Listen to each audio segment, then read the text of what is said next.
الصلاة والسلام على سيد الأنبياء والمرسلين وعلى آله الطيبين الطاهرين وأصحابه الراشدين المهديين. أما بعد فأعوذ بالله من الشيطان الرجيم. بسم الله الرحمن الرحيم. إذ قال الله يا عيسى إني متوفيك ورافعك إلي ومطهرك من الذين كفروا وجاعل الذين اتبعوك فوق الذين كفروا إلى يوم القيامة ثم إلي مرجعكم فأحكم بينكم فيما كنتم فيه تختلفون. فأما الذين كفروا فأعذبهم عذابا شديدا في الدنيا والآخرة وما لهم من ناصرين. وأما الذين آمنوا وعملوا الصالحات فيوفيهم أجورهم والله لا يحب الظالمين. صدق الله مولانا العظيم. إن الله وملائكته يصلون على النبي يا أيها الذين آمنوا صلوا عليه وسلموا تسليما. الصلاة والسلام عليك وعلى آلك وأصحابك. الصلاة والسلام عليك يا رسول الله وعلى آلك وأصحابك يا حبيب الله.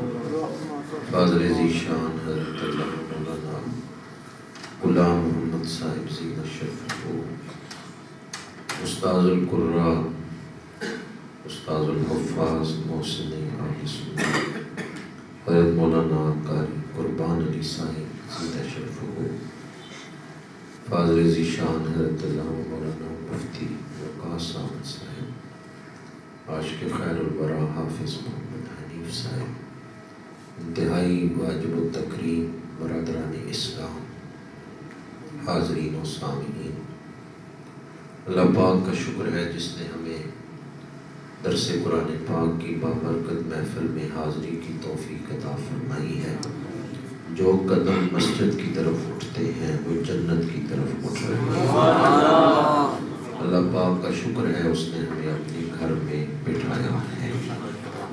دعا گو ہوں مسجد میں حاضری کے فضائل اور قرآن پاک سیکھنے سکھانے کی برکات اللہ تعالی ہم سب کو نصیب فرمائے۔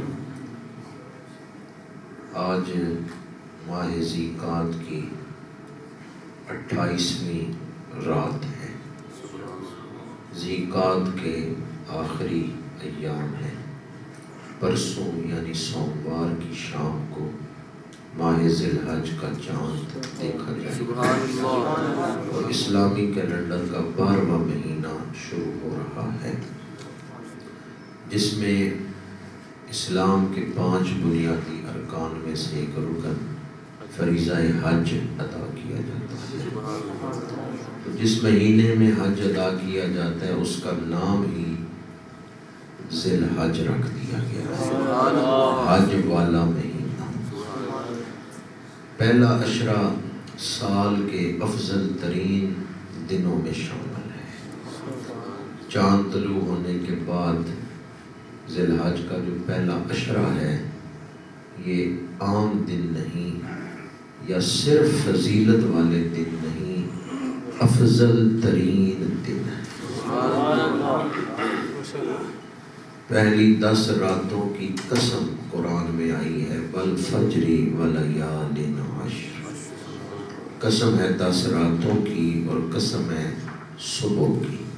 مفسرین کہتے ہیں اس سے مراد عید الاضحیٰ کی صبح ہے، یعنی پہلی 10 راتوں کی قسم ہے اور عید والی صبح کی قسم ہے جس کے بعد قربانیاں دی جاتی ہیں۔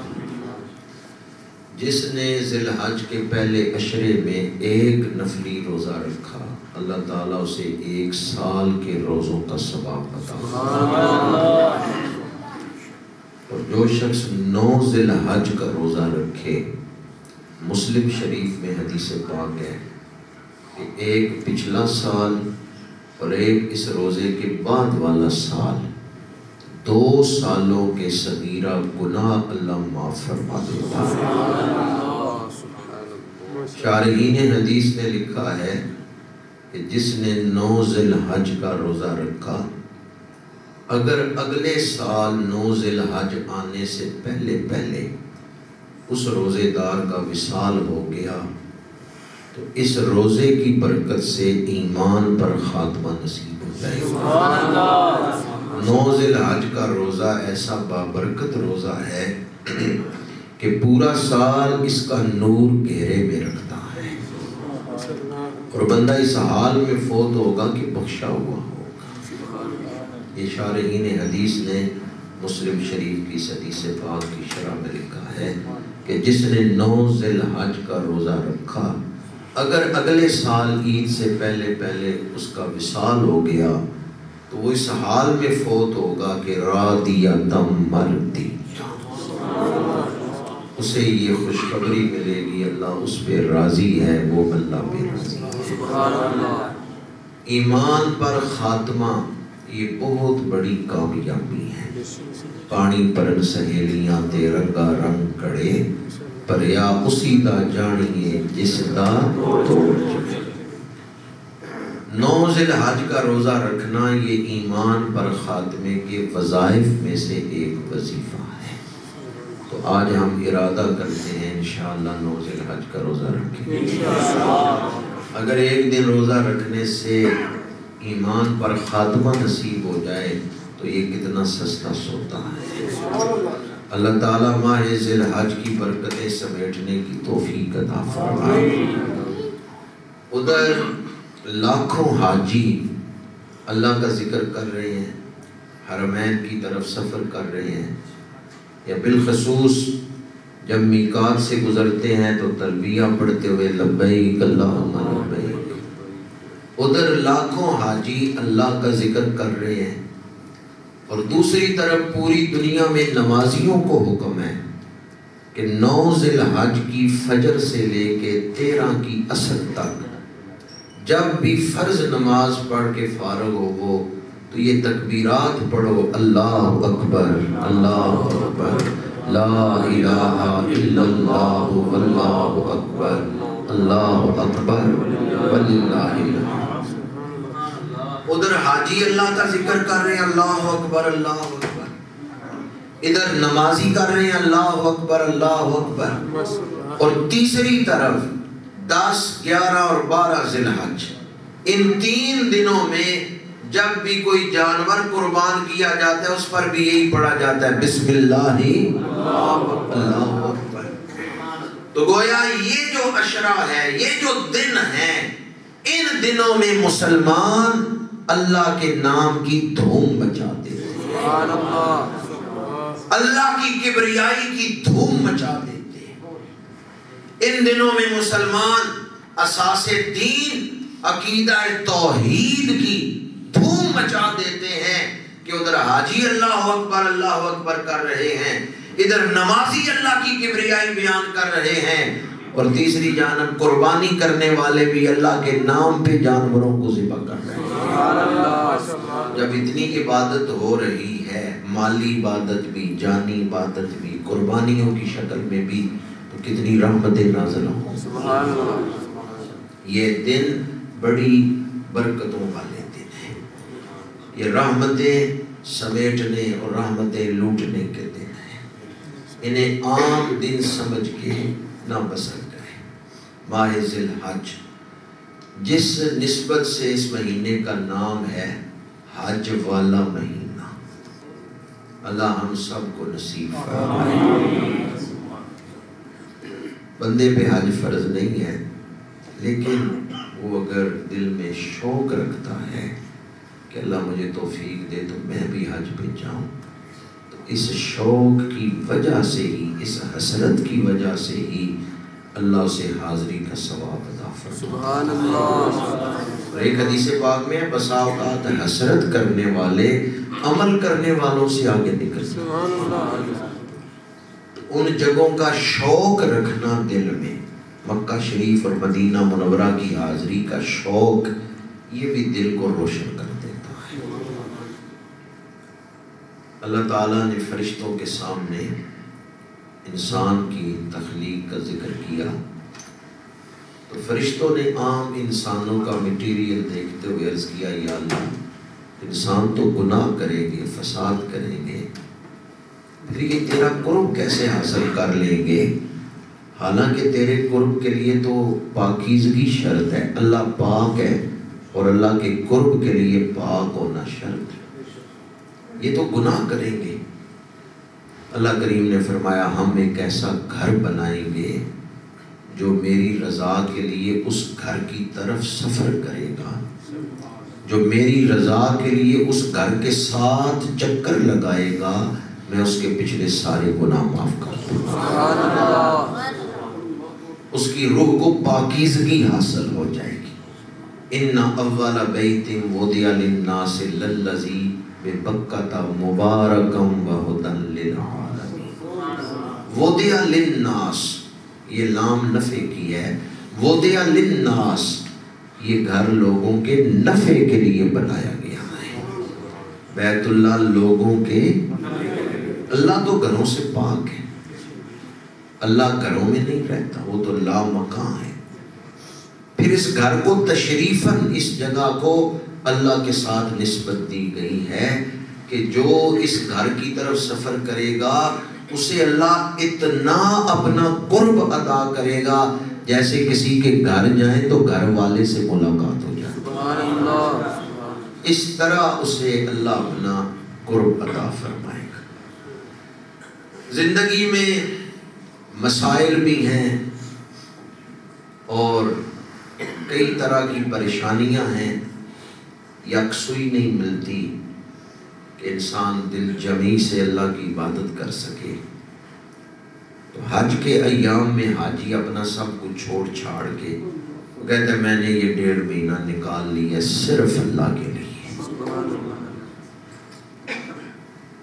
کام کاج یہیں چھوڑ دیے، میں ان جگہوں پہ جا کے عبادت کروں گا جہاں نبی عبادت کرتے رہے، جہاں ان کے سجدے قبول ہوئے ہیں، جہاں ان پر رحمتیں نازل ہوئی ہیں، میں قبولیت والی جگہ پہ جا کے اپنے رب کی عبادت کروں۔ پھر وہ سب کچھ چھوڑ چھاڑ کے چلا گیا حرمین۔ آج کل 35 سے 40 دن لگتے ہیں، پہلے تو کئی مہینے لگتے تھے۔ اس نے کہا میں سفر حج میں یکسوئی سے اپنے رب کی عبادت کروں گا، دنیا کے کام واپس آ کے کر لوں گا۔ یہ جو 35-40 دن ہیں یہ میں نے اپنی زندگی میں سے نکالے اپنے رب کے لیے۔ کس کے لیے؟ وَلِلَّهِ عَلَى النَّاسِ حِجُّ الْبَيْتِ مَنِ اسْتَطَاعَ إِلَيْهِ سَبِيلًا۔ وَلِلَّهِ، اللہ کے لیے نکالو ٹائم، اللہ کے لیے وقت نکالو۔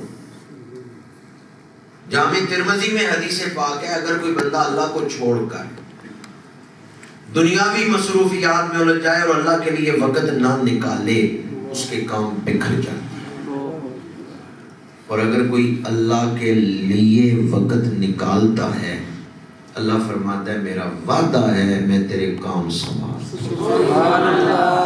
جامع ترمذی میں حدیث پاک ہے کہ اے میرے بندے تو میرے لیے اپنے آپ کو فارغ کر، میں وہاں سے تیری مدد کروں گا جہاں تیرا گمان بھی نہیں۔ اور حیرت ہے کہ عرصہ گزرا ہم اللہ کو ہی نہیں سمجھ سکے کہ وہ کتنا کریم ہے، وہ کیسا رحمان ہے۔ دل نے مانا ہے اور روحوں نے بھی مانا ہے ایمان کو، سب سے آخر میں ذہن مانتا ہے۔ عمر گزر جاتی ہے ذہن پہ رنگ نہیں چڑھتا، اس لیے حج یکسوئی کے ساتھ رب کی عبادت کرنے کا نام ہے۔ رب کا وعدہ ہے تم 1 قدم آؤ میری رحمت 10 قدم بڑھے گی۔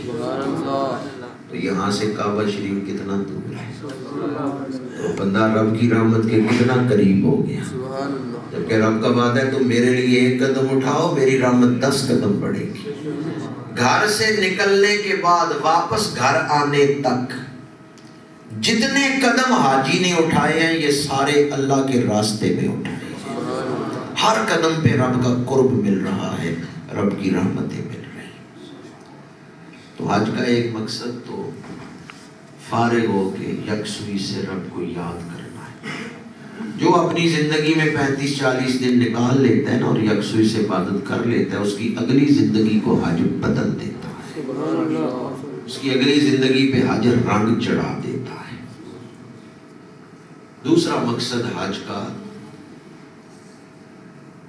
40 لاکھ حاجی عرفات میں جمع ہو گئے، پاکستان سے بھی، ہندوستان سے بھی، ایشیا سے بھی، یورپ سے بھی، امریکہ سے بھی، افریقہ سے بھی، جہاں جہاں مسلمان رہتے ہیں پوری دنیا کے مسلمان آتے ہیں حج کرنے. تو حج اس بات کا اعلان ہے کہ ہم پاکستانی یا ترکی یا افغانی نہیں ہیں، ہم سارے ایک امت ہیں. سبحان اللہ. بے شک. اور اس امت کا نام امت مسلمہ ہے، جس کی دعا حضرت ابراہیم نے مانگی تھی کہ الہی ہماری ذریت میں امت مسلمہ کو پیدا فرما. سبحان اللہ. تو حج کس چیز کا نام ہے کہ ہم پاکستانی، افغانی، ترکی بعد میں ہیں، پہلے ہم امت مسلمہ ہیں.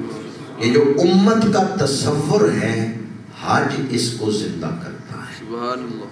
آج کل یہ تصور گھٹ گیا ہے، ہم ملکوں میں یوں تقسیم ہو گئے ہیں کہ ہمارے اندر وہ امت کا تصور نہیں رہا. حج اس تصور کو زندہ کرتا ہے. دنیا میں کہیں بھی رہنے والا مسلمان ہمارا دینی بھائی ہے، ہم ایک امت ہیں. رسول اللہ کا کلمہ پڑھنے والے سارے ایک امت ہیں. 60 سے زیادہ ملک ہیں. ملک ٹھیک ہے اپنے اپنے، لیکن ہم یہ 60 سے زیادہ ملک حقیقت میں ایک قوم ہے. یہ 60 سے زیادہ اسلامی ملک جو ہیں کتنی قومیں ہیں؟ ایک قوم. ہم ایک امت ہیں. اگر اس دور میں ہم سارے مل کے ایک سکہ بنا لیں، جیسے یورو ہے یا ڈالر ہے، اس طرح 60 اسلامی ملک ایک سکہ بنا لے ہیں تو ہم ایک امت. تو سکہ بھی ایک بن جائے تو کیا خیال ہے ڈالر یا یورو ختم نہیں ہو جائے گی؟ پاکستان کو دیوالیہ ہونے کا خطرہ کیوں ہے؟ اس لیے کہ اکیلا ملک ہے نا. تو اگر 60 ملک مل کے ایک سکہ بنا لیں تو مسلمان کتنے مضبوط ہو جائیں. حج اس تصور کو زندہ کرتا ہے کہ ہم ایک امت ہیں. ایک نقطہ اور عرض کر رہا ہوں. بعض لوگ پوچھتے ہیں حج میں یہ جو شیطانوں کو کنکریاں مارتے ہیں اس کی کیا ضرورت ہے؟ وہ تو حضرت ابراہیم نے پھینکی تھی شیطان کی طرف. ٹھیک ہے، ان کی یاد میں ان کی ادا کو زندہ کیا، سنت پہ عمل کرنے کا ثواب مل گیا. لیکن اس کا فائدہ اخلاق کی تربیت میں کیا ہے؟ سیرت سازی میں اس کا کیا کردار ہے؟ 40 لاکھ حاجی شیطانوں کی طرف کنکریاں پھینک کے اعلان کرتے ہیں کہ ہم دنیا میں شیطانیت نہیں پھیلنے دیں گے، ہم شیطان کو موقع نہیں دیں گے کہ انسانیت کو اغوا کر لیں. حج کے موقع پر مسلمان اکٹھے ہو کے شیطانیت کے خلاف اعلان جنگ کرتے ہیں. سبحان اللہ. کنکریاں پھینکنا ہی ایک علامت ہے کہ ہم شیطانیت کے خلاف کیا کرتے ہیں؟ جنگ کرتے ہیں. ڈر ڈر کے بول جنگ کرتے ہیں. ڈر تو نہیں ہے کہ یہاں اعلان جنگ کر دیں، باہر نکلے تو شیطان کوئی بڑا حملہ ہی نہ کر دے. اسی ماڑے جی ایمان علی مسلمان کدھر شیطان بڑے حملے جی نہ فساد ہے. ویسے کیا خیال ہے، ایمان کی طاقت زیادہ ہے یا شیطان؟ آپ کے اندر طاقت ہے، اس کو بیدار کریں. وہ بکریوں میں رہ رہ کے شیر بھی بکری بن گیا. مولانا روم نے لکھا ہے بڑا شیر آیا، اس نے بکریوں پہ حملہ کیا. بکریوں میں ایک شیر تھا وہ بھی توڑ پڑا. بڑے شیر کو جس نے حملہ کیا تھا نا اس کو سمجھ آ گیا ہے شیر کا بچہ پر بکریوں میں رہنے سے بکری بن گیا ہے. اس نے بکریوں کو چھوڑ دیا، شیر کے بچے کو پکڑا گردن سے، بڑے شیر نے لے گیا تالاب پر. اور اپنی زبان میں اس کو کہنے لگا ذرا اپنی شکل بھی پانی میں دیکھ، میری شکل بھی دیکھ، تیرا کام ڈر کے بھاگنا نہیں ہے، تو شیر ہے۔ اب چھوٹے شیر نے جب پانی میں اپنی شکل دیکھی، پھر بڑے شیر کی دیکھی، انہوں نے کہا میں تو شیر ہوں۔ تو اندر جو شیریت سوئی ہوئی تھی نا، وہ بیدار ہو گئی، وہ دھاڑتے ہوئے واپس مڑا۔ مولانا روم کہتے ہیں مرشد وہی ہے جو مرید کو بتا دیتا ہے، جو آئینہ دکھاتا ہے کہ ادنا پرستوں میں رہ کر دنیا پرست ادنا پرست نہ بن جاؤ، اے طائر لاہوتی اس رزق سے موت اچھی جس رزق سے آتی ہو پرواز میں کوتاہی۔ تو ایمان کی جو طاقت ہے نا وہ بہت زیادہ ہے۔ جنات بڑی طاقت رکھتے ہیں، لیکن جنات کی طاقت سے انسان کی طاقت زیادہ ہے، حضور کے غلام کی طاقت زیادہ ہے۔ لیکن ہمارے اوپر ایک نفسانیت، مادیت، خواہش پرستی کا غلبہ ہے، جس وجہ سے ایمان دبا ہوا ہے۔ اگر آپ اپنے ایمان سے کام لیں تو تاریخ بتاتی ہے حضور کے ایسے غلام بھی موجود رہے ہیں کہ جس گلی سے گزرتے تھے شیطان ڈر کے بھاگ جاتے تھے۔ حج اعلان ہے، جب کنکریاں ماری جاتی ہیں نا رمی جمرات، تو پوری امت مسلمہ اتفاقی اجماعی طور پر اعلان کرتی ہے کہ ہم دنیا میں شیطانیت نہیں پھیلنے دیں گے۔ آپ بھی ارادہ کرتے ہیں دنیا میں شیطانیت کا ساتھ، دنیا میں شیطانیت کو پھیلنے، یہ کنکریاں مارنا شیطانیت کے خلاف اعلان جنگ۔ جس سطح کی شیطانیت ہوگی، جس جگہ پہ ہوگی، ہم اس کی مخالفت کریں گے، اسے کنکریاں ماریں گے۔ ہم ایسا معاشرہ تشکیل دیں گے جس میں شیطانیت کے لیے کوئی جگہ نہیں ہوگی، اللہ اور اس کے رسول کی حکمرانی ہوگی، اخلاق حسنہ ہوں گے، انسانیت کا بول بالا ہوگا۔ حج اگر کوئی شعوری سطح پہ کرے تو حج زندگی بدل دیتا ہے۔ ایک اور نکتہ حج سے عرض کر رہا ہوں، حاجی وہاں جا کے زمزم پیتے ہیں، لیکن جنہوں نے حج نہیں کیا وہ یہاں بھی کئی دفعہ زمزم پی چکے ہیں، کیونکہ حاجی یا عمرہ کرنے والے زمزم کا تحفہ، کھجوروں کا تحفہ تو لاتے ہیں، جب ہم انہیں مبارکباد دیتے جاتے ہیں تو پھر وہ زمزم ہی تبرک پیش کرتے ہیں۔ حدیث پاک ہے ماء زمزم لما شرب لہ، آب زمزم جس نیت سے پیا جائے اللہ وہ نیت پوری کر دیتا ہے۔ زمزم پینے سے پہلے ٹھہر جاؤ، دعا کرو، دعا کر کے پھر زمزم پیو، اللہ تمہاری دعا کو قبول فرما لے گا۔ یہ زمزم کی فضیلت ہے۔ زمزم کھڑے ہو کے پینا مستحب ہے۔ تو پتہ چلا غیر اللہ کے لیے ایک تعظیمی قیام کر لیں تو شرک نہیں ہے۔ دوسرا ہاتھوں میں جانا، اپنے ہاتھوں میں پانی لے کے نا حوض کوثر کا وہ ان پیاسوں کے منہ سے لگائیں گے، وہ حضور کے دست مبارک کو بھی چوم رہے ہیں اور کوثر کا پانی بھی پی رہے ہیں۔ لوگ پوچھیں گے یا رسول اللہ صلی اللہ علیہ وسلم یہ کون لوگ ہیں جنہیں آپ اپنے ہاتھوں سے پانی پلا رہے ہیں؟ میرے آقا کریم فرمائیں گے یہ وہ لوگ ہیں جنہوں نے مشکل دور میں میرے دین کو زندہ رکھا، جو میرے دین کی تبلیغ کرتے رہے، جو لوگوں کو میرے دین کی طرف بلاتے رہے۔ جب دوسرے لوگوں کو اپنی دنیا سنوارنے کی فکر ہوتی تھی، انہیں میرے دین کی فکر ہوتی تھی۔ انہوں نے میرے دین کے لیے دکھ برداشت کی، انہوں نے میرے دین کے لیے تکلیف برداشت کی، میں نے اپنے ہاتھوں سے جام کوثر پلایا۔ تو حضرت عبداللہ بن مبارک رضی اللہ تعالی عنہ دعا فرماتے آب کوثر پیتے، آب زمزم پیتے ہوئے کہ یا اللہ آج آب زمزم عطا کی ہے، قیامت کے دن مجھے حضور کے ہاتھوں سے جام کوثر عطا فرما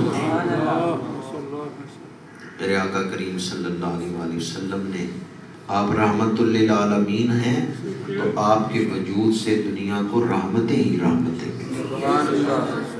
ان میں ایک رحمت یہ فریضہ حج ہے، حرمین شریفین کی برکتیں ہیں۔ اللہ تعالی ہم سب کو بار بار یہ سعادتیں نصیب فرمائے۔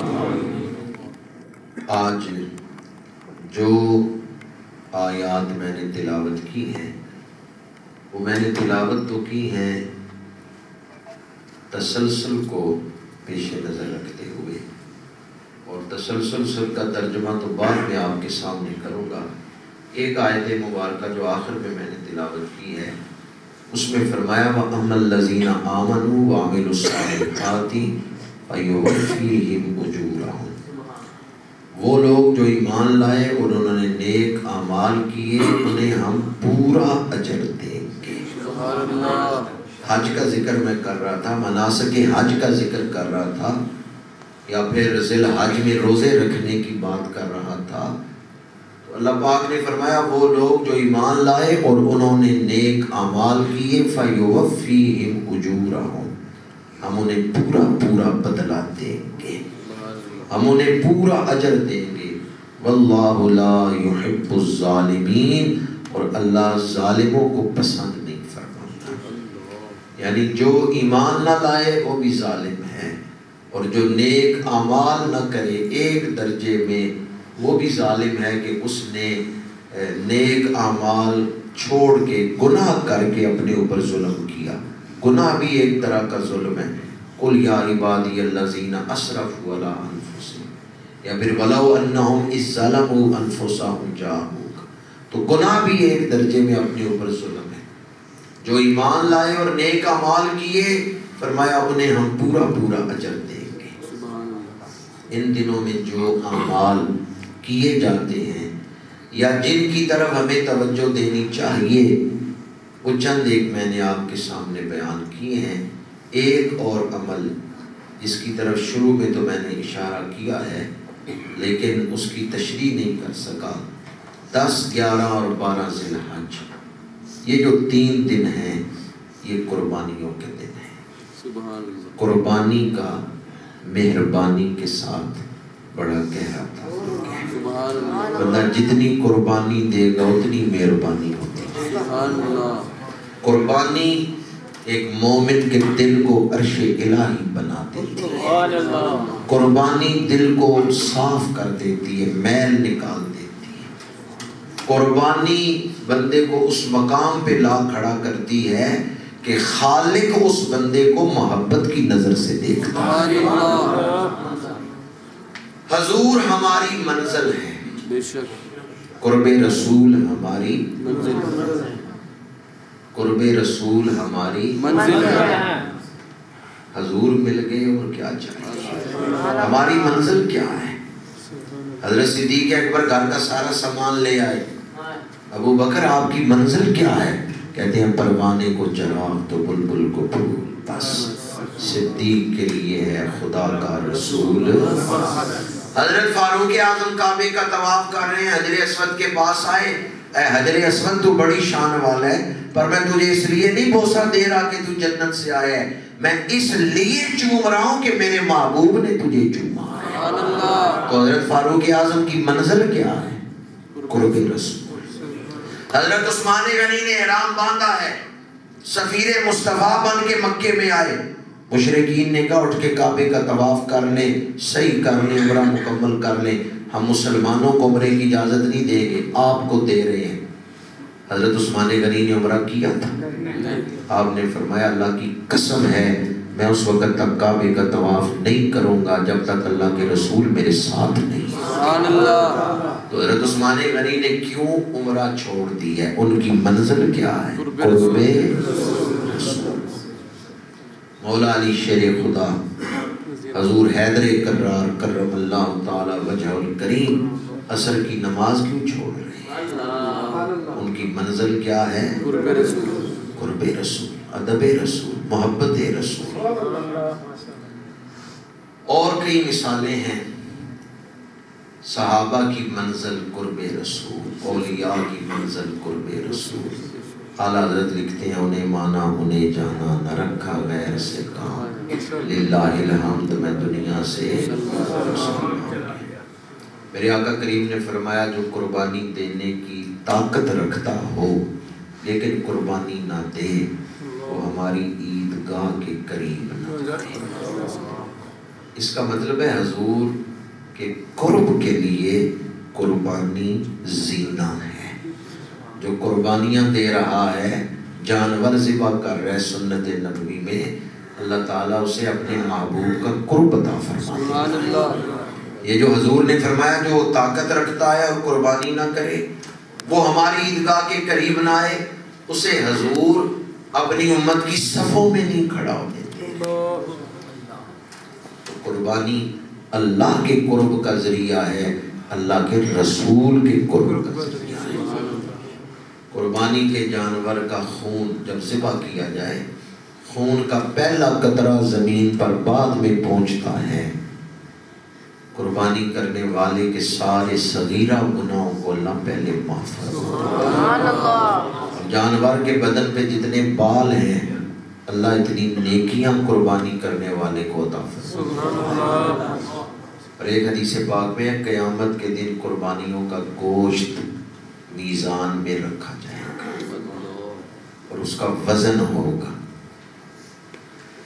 قربانیوں کا گوشت جب میزان پہ نیکیاں اور برائیاں تل رہی ہیں تو نیکیوں کے پلڑے میں قربانی کے جانور کا گوشت رکھا جائے گا، اس کا وزن ہوگا۔ تو کیا دنیاوی وزن ہوگا کہ دنیا میں بکرے کا وزن تھا 22 کلو تو 22 کلو کا گوشت وہاں رکھا جائے گا؟ نہیں، بلکہ قربانی کرنے والے کی نیت کا جو وزن تھا، اس کے اندر جو نیت کا حسن تھا اس کے مطابق وہاں وزن رکھا جائے۔ جتنی اچھی نیت کے ساتھ اس نے قربانی دی، جتنی خوش دلی کے ساتھ اس نے جانور ذبح کیا، اتنا زیادہ وزن نیکیوں کے پلڑے میں ڈالا جائے۔ اور ایک حدیث مبارکہ میں ہے کہ یہ قربانی کے جانور مومن اور دوزخ کے درمیان آڑ بن جائیں۔ اگر دوسرے گناہوں کی وجہ سے اسے دوزخ کی طرف لے جایا گیا تو قربانی کے جانور راستے میں رکاوٹ بنیں گے، وہ مومن کو دوزخ کی طرف نہیں جانے دیں گے۔ اگر یہ جانور قیامت کے دن فائدہ دیں گے تو نبیوں اور ولیوں کی شان کیا، ان کا تعلق، ان کی نسبت کا کتنا فائدہ حشر کے میدان میں ہوگا۔ جو دوست قربانیاں دینے کی نیت رکھتے ہیں وہ پرسوں سے پہلے اپنے ناخن کاٹ لیں یا حجامت کروا لیں۔ جب چاند طلوع ہو جائے تو پھر عید تک حاجیوں کے ساتھ مشابہت کے لیے بال نہ کاٹے، ناخن نہ کاٹے۔ یہ حدیث پاک میں ہے، حضور نے فرمایا کہ قربانی کرنے والا جو قربانی دینے کی نیت رکھتا ہے وہ بال نہ کاٹے، ناخن نہ کاٹے، حاجیوں کے ساتھ مشابہت ہو جائے گی۔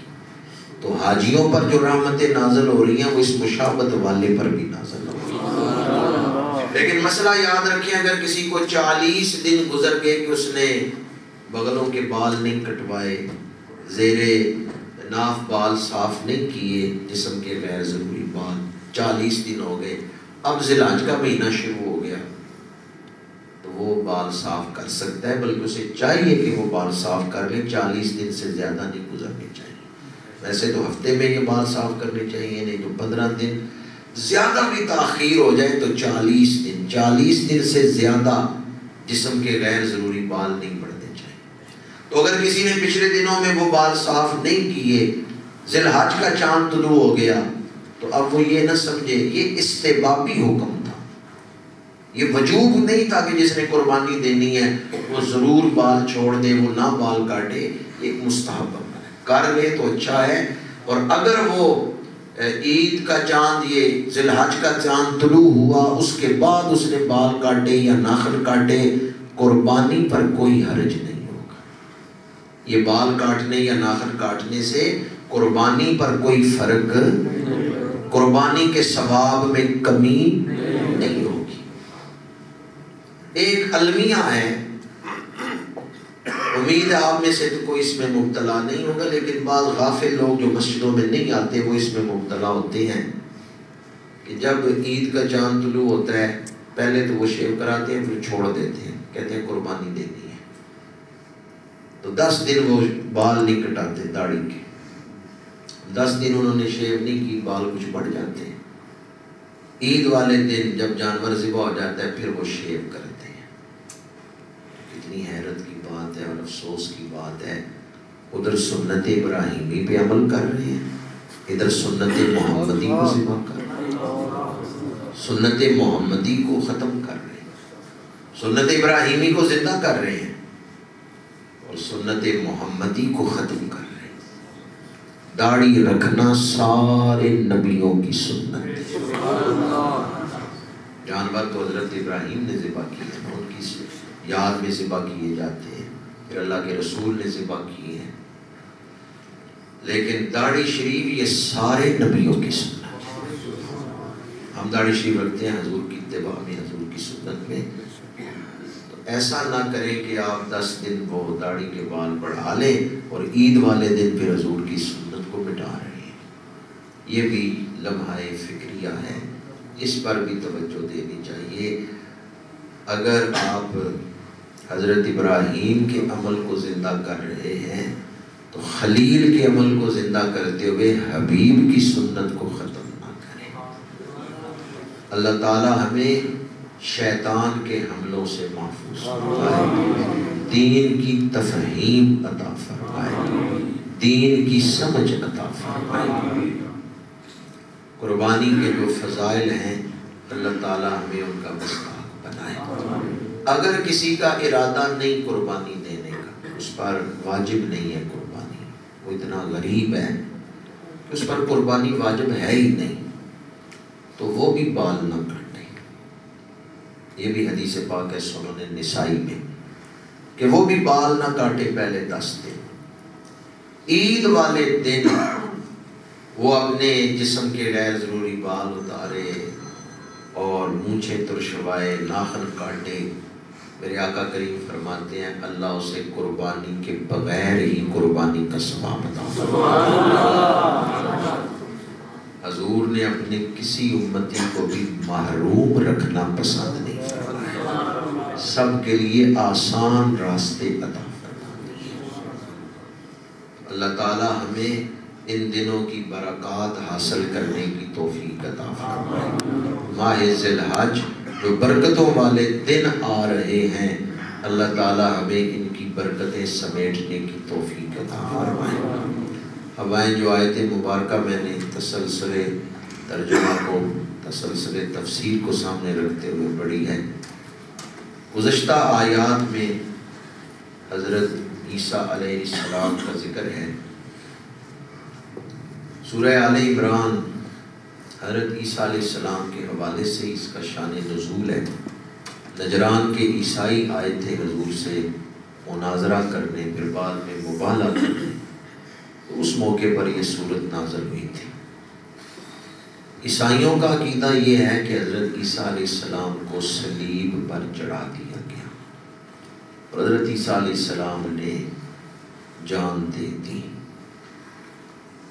لیکن ہمارا عقیدہ جو قرآن پاک کی روشنی میں ہے وہ یہ ہے کہ حضرت عیسیٰ علیہ السلام کو اللہ کریم نے زندہ آسمانوں پہ اٹھا لیا اور دوبارہ ان کو نازل فرمائے گا۔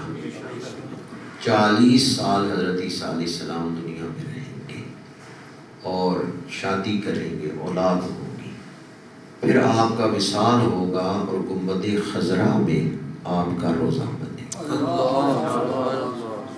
حضرت فاروق اعظم، حضرت عثمان غنی، حضرت جناب سیدنا صدیق اکبر اور حضرت فاروق اعظم، ان کی قبر کے ساتھ حضرت عیسیٰ علیہ السلام کی قبر بنے گی۔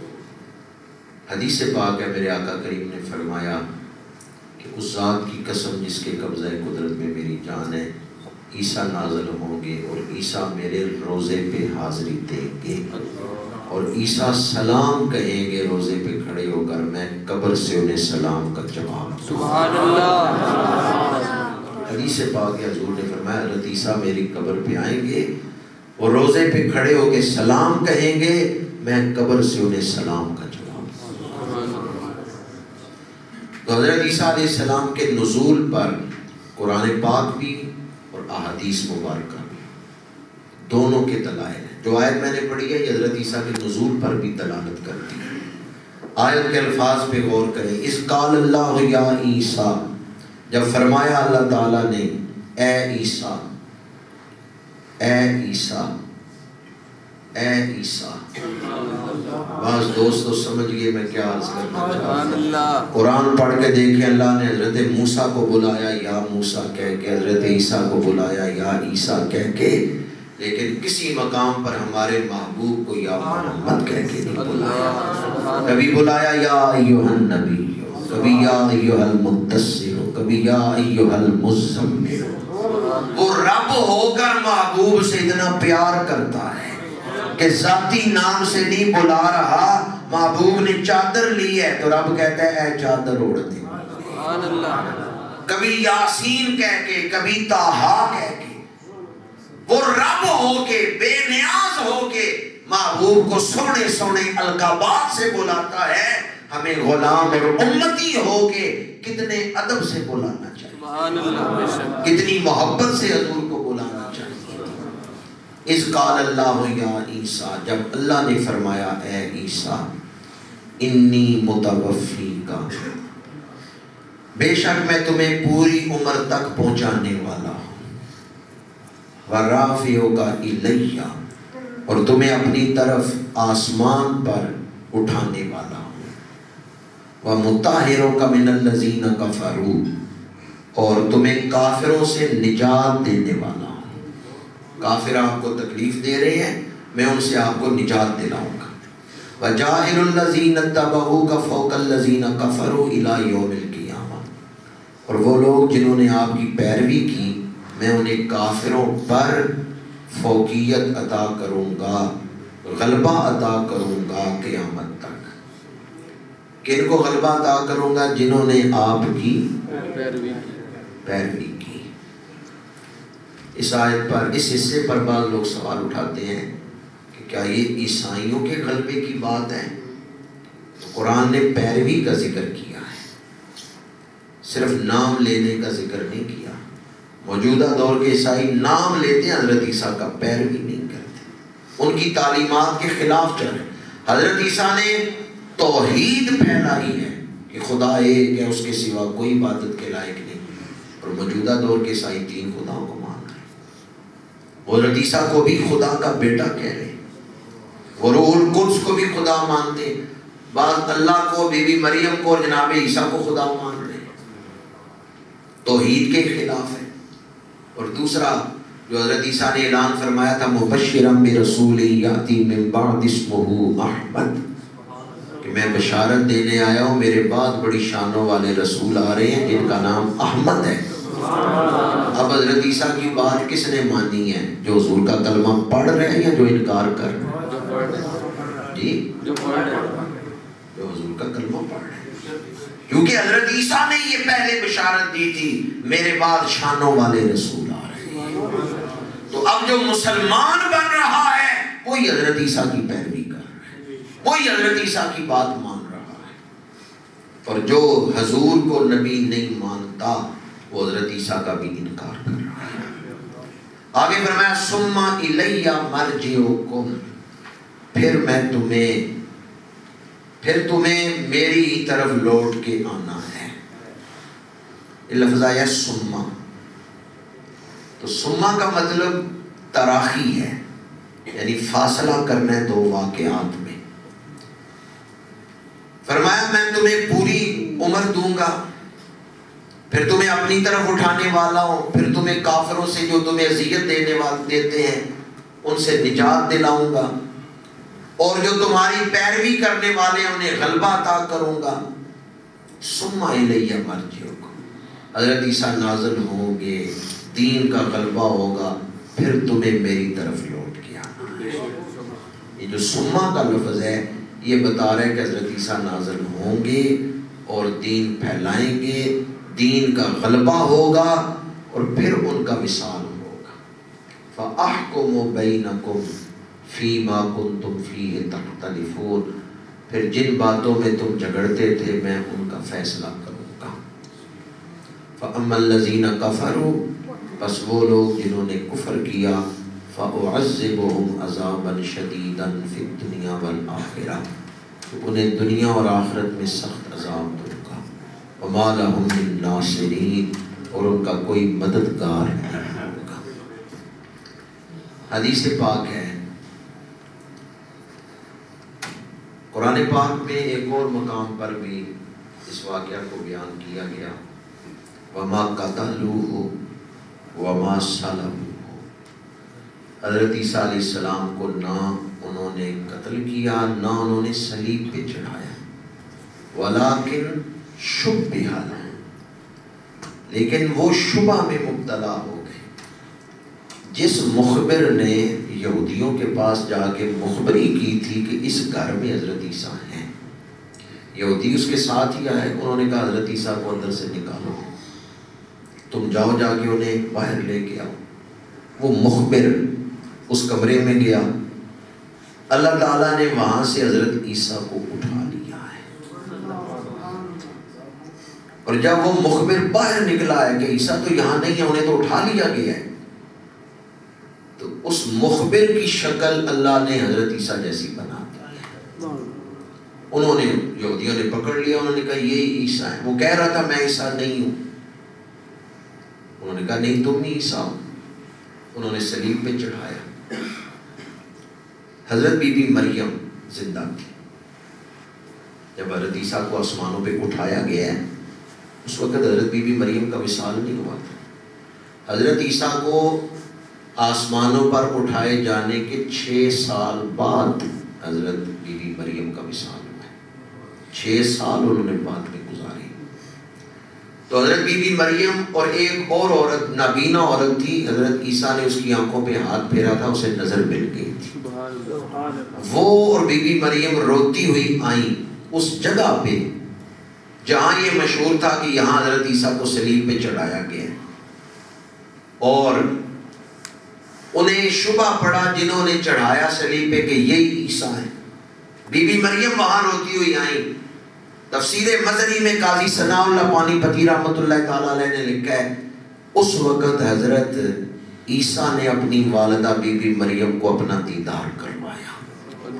اللہ نے فرمایا عیسیٰ جاؤ، میری بندی رو رہی ہے، اسے بتا کہ آؤ تم زندہ ہو، تمہیں اٹھایا گیا ہے۔ حضرت عیسیٰ آئے اور اپنی والدہ کو اپنا دیدار کروایا، اس عورت کو بھی دیدار کروایا، اور اس وقت اس جگہ پہ نور نازل ہو رہا تھا، رات کا وقت تھا، کئی لوگ دوڑے اس نور کی تلاش میں، لیکن جب وہاں پہنچے تو حضرت عیسیٰ اپنی والدہ کو تسلی دے کے واپس تشریف لے گئے، جا چکے تھے۔ اب آپ کی والدہ نے اور اس عورت نے، ان دونوں نے یہ بات بیان کی کہ تمہیں شبہ پڑا ہے یہ عیسیٰ نہیں ہے۔ حضرت عیسیٰ کو اللہ نے زندہ آسمانوں پہ اٹھا لیا ہے، 2 دفعہ زندہ آسمانوں پہ اٹھائے جانے کے بعد روایات میں ہے کہ 2 دفعہ حضرت عیسیٰ اللہ کے حکم سے آئے ہیں اور اپنی والدہ سے ملے ہیں، کیونکہ بی بی مریم بڑی شان والی خاتون، سبحان اللہ، یہ تفسیر مظہری میں موجود ہے۔ دوسرا واقعہ بھی موجود ہے کہ جب آپ آئے اور حضرت بی بی مریم سے ملاقات کی، اور احادیث میں بھی یہ واقعہ تشریحات و تفصیلات کے ساتھ موجود ہے۔ میرے آقا کریم نے تو یہاں تک ارشاد فرمایا اس وقت تمہاری کیا شان ہوگی جب تم میں عیسیٰ نازل ہوں گے، لیکن امام تمہیں میں سے ہوگا۔ اور پھر حضور نے تفصیل بھی بیان فرمائی، احادیث میں موجود ہے، شام کی جامعہ مسجد ہوگی، فجر کی نماز کا وقت ہوگا، اقامت ہو چکی ہوگی، حضرت عیسیٰ کا نزول ہوگا اور حضرت عیسیٰ نازل ہوں گے۔ جب آپ مسجد میں پہنچیں گے، مسجد کی چھت تک آپ سواری پہ آئیں گے، پھر سیڑھیوں کے ذریعے یعنی جب عالم اسباب میں آ گئے پھر سبب کو استعمال کریں گے۔ اقامت ہو چکی ہوگی، حضرت امام مہدی وہاں موجود ہوں گے، حضرت عیسیٰ کا نزول ہو جائے گا تو امام مہدی کہیں گے آپ نماز پڑھائیں، حضرت عیسیٰ فرمائیں گے نہیں، نماز آپ پڑھائیں، میں آپ کے پیچھے پڑھوں گا۔ تو حضرت عیسیٰ پھر حضرت امام مہدی کے پیچھے نماز پڑھیں گے، اور یہ دونوں ہستیاں مل کے دجال کو ختم کریں گے اور دنیا میں اسلام کو پھیلائیں گے۔ پہلے حضرت امام مہدی جہاد کر رہے ہوں گے، وہ کوشش کر رہے ہوں گے، لیکن دجال اس وقت ختم ہوگا جب حضرت عیسیٰ تشریف لائیں گے۔ آپ کی جو سانس ہے نا، اس سے بھی دجالیت ختم ہوگی۔ جہاں جہاں آپ کی سانس کی خوشبو پھیلے گی، دجالیت کی نحوست ختم ہوگی اور دجال بھاگے گا۔ تو حضرت عیسیٰ علیہ السلام اور حضرت امام مہدی، ان کی مشترکہ کوشش سے پھر دنیا میں اسلام کو غلبہ حاصل ہوگا۔ سبحان اللہ۔ میرے آقا کریم نے آنے والے زمانوں کے حالات بھی بیان فرمائے ہیں، فتنوں کے دور کا ذکر بھی کیا ہے، اور فتنوں سے نجات کیسے ملے گی اس کا بھی ذکر فرمایا ہے۔ نزول عیسیٰ کا ذکر متعدد احادیث میں موجود ہے۔ مرزا غلام احمد قادیانی نے اس میں بھی ڈنڈی ماری، اور اس نے کہا کہ جس مسیح کا ذکر ہے نا کہ وہ آئیں گے، میں ہی وہ مسیح، معاذ اللہ ثم معاذ اللہ۔ میں نے یہ بات پہلے بھی کبھی بیان کی تھی کہ پچھلی صدی میں اگر جھوٹوں کا مقابلہ ہوتا کہ سب سے بڑا جھوٹا کون تھا پوری دنیا میں، تو پہلا نمبر مرزے کا تھا۔ وہ اتنا بڑا جھوٹا، اس نے اپنی کتابوں میں 3 جگہ پہ حضرت عیسیٰ کی قبر بیان کی ہے۔ ایک جگہ لکھتا ہے کشمیر میں ان کی قبر ہے، ایک جگہ کہتا ہے شام میں ان کی قبر ہے، ایک جگہ کہتا ہے فلسطین میں ان کی قبر ہے۔ 3 مختلف جگہوں پہ اس نے آپ کی قبر کو بیان کر دیا، اور یہ اس کے جھوٹا ہونے کی نشانی ہے۔ حضرت تاجدار گولڑا پیر میر علی شاہ صاحب رحمۃ اللہ تعالیٰ علیہ، انہوں نے پوری کتاب لکھی ہے اس پر، سیف چشتیائی۔ دیوبندی مکتبہ فکر کے ہیں مولوی انور شاہ کاشمیری، انہوں نے جب تاجدار گولڑا کی یہ کتاب دیکھی تو انہوں نے کہا کہ مرزائیت کے جتنے اعتراضات ہیں، بالخصوص نزول مسیح کے حوالے سے، حضرت عیسیٰ کے نزول کے حوالے سے، یہ بات وہ شخص کر رہا ہے جس نے عربی زبان میں بخاری کی شرح لکھی ہے، فیض الباری۔ وہ شخص دیوبندی مکتبہ فکر سے شیخ الحدیث انور شاہ کاشمیری نے یہ بات لکھی۔ اس نے کہا تاجدار گولڑا پیر میر علی شاہ صاحب نے یہ جو کتاب لکھی ہے سیف چشتیائی، اس کے بعد کسی اور کتاب کی ضرورت ہی باقی نہیں ہے۔ سبحان اللہ۔ ایسے دلائل انہوں نے دے دیے حضرت عیسیٰ کے نازل ہونے پر۔ سبحان اللہ۔ مرزے نے آپ کو چیلنج کیا تھا مناظرے کا، لاہور آپ تشریف لے آئے، مرزا بھی آ گیا، لیکن وہاں بادشاہی مسجد نہیں پہنچا۔ اسے پتا چل گیا کہ رسول اللہ کے شعر تو مسجد میں پہنچ گئے ہیں، میں اگر گیا تو یقیناً جھوٹا ثابت ہو جاؤں گا۔ اب اس نے ایک بہانہ بنایا، اپنے ایک نمائندے کو بھیجا اور کہا جا کے پیر میر علی شاہ صاحب سے کہو کہ حضرت عیسیٰ کی شان صاحب کے پاس لے جاؤ جو کوڑے کو ٹھیک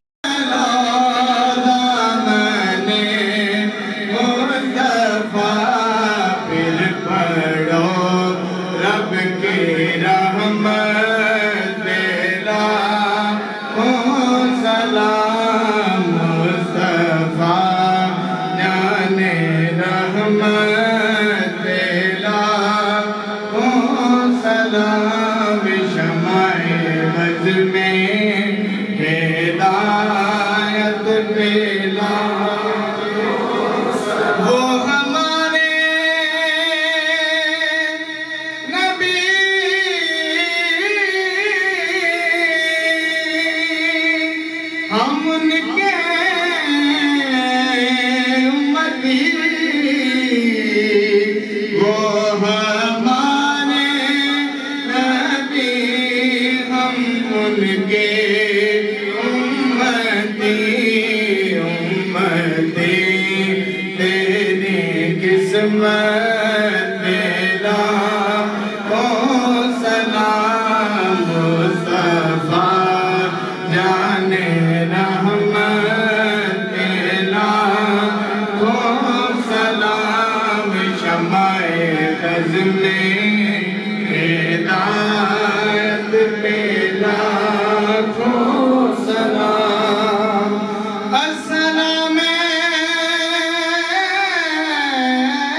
السلام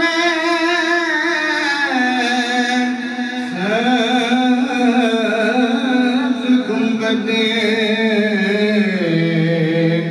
کے مکین السلام رحمت للعالمین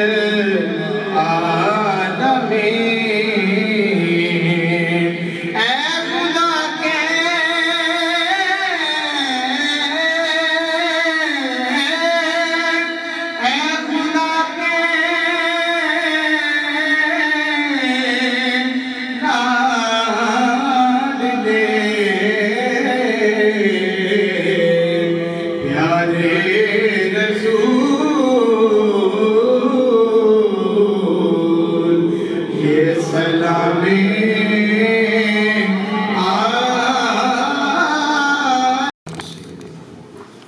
مولانا محمد وعلى آلہ وأصحابہ وبارک وسلم۔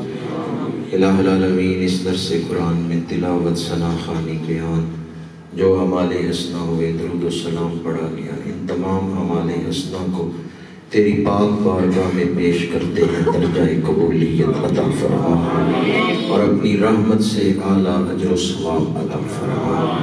یہ سب بہانے ہیں تجھے راضی کرنے کے، الہی ہم گناہگاروں پہ راضی ہو جا۔ درس قرآن کا انتظام تیری رضا حاصل کرنے کا بہانہ ہے، الہی ہمیں اپنی رضا عطا فرما۔ حاضرین کی جائز دلی حاجتیں پوری فرما، صغیرہ کبیرہ گناہ معاف فرما، ہمارے والدین کو بخشش عطا فرما، حضور کی ساری امت مرحومہ کو بخشش عطا فرما۔ ربنا اغفر لی ولوالدی وللمؤمنین یوم یقوم الحساب۔ الہی ان تمام اعمال حسنہ کا ثواب سید العالمین خاتم النبیین صلی اللہ علیہ وآلہ وسلم کی بارگاہ عالیہ میں ہدیۃً تحفۃً پیش کرتے ہیں، قبول و منظور فرما۔ آپ کے وسیلہ جلیلہ سے تمام انبیاء کرام، خلفائے راشدین، آل اطہار، حسنین کریمین، صحابہ کرام، شہداء اسلام، تمام سلاسل کے مشائخ، بزرگان دین کو اصال ثواب کرتے ہیں، قبول فرما۔ تمام مرحومین کو بخشش عطا فرما۔ وہ احباب جو اس درس قرآن میں شامل ہوتے تھے آج دنیا میں موجود نہیں ہیں، الہی اب تمام کوئی ایک شخص بھی اس محفل سے خالی واپس نہ جائے۔ الہی تمام حاضرین کو دنیا آخرت کی کامیابیاں عطا فرما۔ رسولہ خیر خلقہ سیدنا و مولانا محمد وعلی آلہ وصحبہ